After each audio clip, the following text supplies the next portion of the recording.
Panibagong araw, panibagong tutorial. Ngayon nga tuturuan ko kayo kung paano gumawa ng thumbnails. Bago yan ay intro muna tayo. Ang ginagamit ko nga pala ditong apps para sa pag-edit ay ang CapCut. So lalagay ko yung logo dyan. So tara, let's go.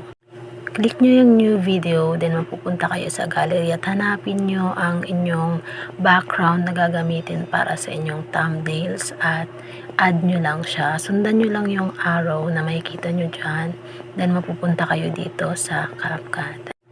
Swipe nyo lang siya pa kanan at hanapin nyo yung aspect ratio at click nyo lang yan. Then hanapin nyo yung 16:9. At kung nakikita nyo ay meron siyang mga itim sa gilid, so tatakpan lang natin yung itim na yan, then back lang tayo. Hanapin ulit natin yung overlay para sa picture na gagamitin natin para sa ating thumbnail. So click nyo yung overlay, then mapupunta ulit kayo sa gallery nyo. So ako may naka-ready na kasi ako dito, so click nyo lang yung add, then mapupunta kayo ulit dito sa inyong CapCut. Iusog nyo lang siya, depende sa inyo kung saan nyo siya ilalagay, sa kaliwa ba or sa kanan. Ako kasi sa kaliwa ko siya ilalagay, then lalakayan ko lang siya ng konti. Make sure nyo lang na pantay yung pagkakalagay nyo ng picture at hindi siya tabingi para maganda tingnan. So balik tayo sa ating overlay. So dahil nga about sa thumbnails ang tutorial natin gamit ang CapCut, naka-ready na ang aking logo ng CapCut dito. So click lang natin yung add, ilalagay lang natin siya dito, liliitan lang natin siya para maganda tingnan. Depende pa rin sa inyo kung saan nyo siya ilalagay. Ako kasi dito ko siya ilalagay sa gitna para mas maganda siya tingnan. So ayan, lalakayan lang natin siya ng konti para maganda. Sunod naman nating i-click ay yung add text para sa ating gagawing title para sa ating thumbnail. So click nyo lang yan. Marami kayong mapipiling mga design para sa inyong gagawing title sa inyong mga thumbnails. Pili lang kayo dyan. At huwag nyo pipiliin yung may kulay blue sa taas dahil hindi nyo siya ma-export kapag kinlik nyo yan. So yung mga walang blue lang ang pwede nyo gamitin.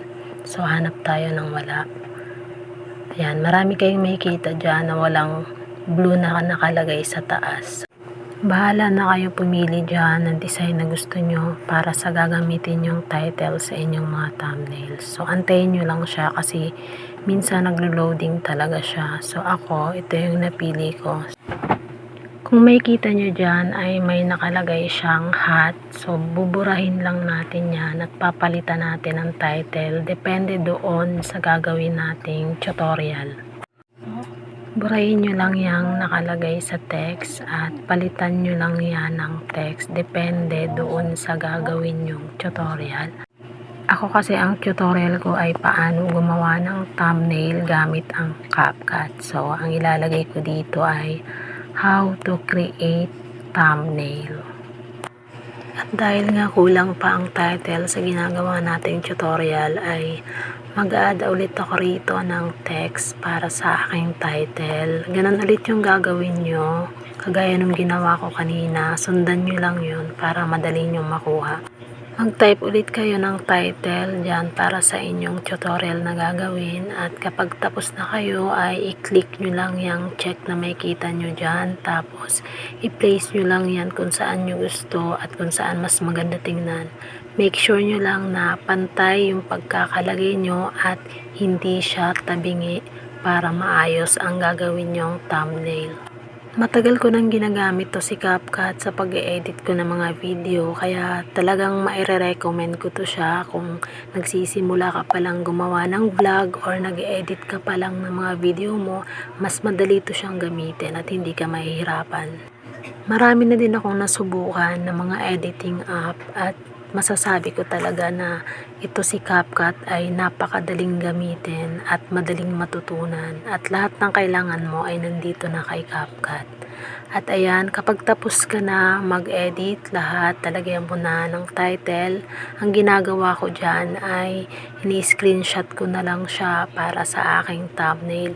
Hindi ko na siya ina-export kasi ang gagawin ko lang naman ay thumbnail lang naman. So, screenshot ko lang yan siya, tapos ay ikakrop ko lang yan siya para masave ko na siya sa aking gallery, para mailagay ko na siya sa video na gagamitin ko bago ko i-post. Ayan, so craft lang natin siya kagaya nito, then save nyo lang siya pagtapos nyo lang siyang i-craft para meron na kayong magagamit sa pag-upload nyo ng inyong mga video. At kung nagustuhan nyo ang ating tutorial ay mag-iwan kayo ng like at pasubscribe na rin ng ating channel para sa marami pang videos na aking i-upload.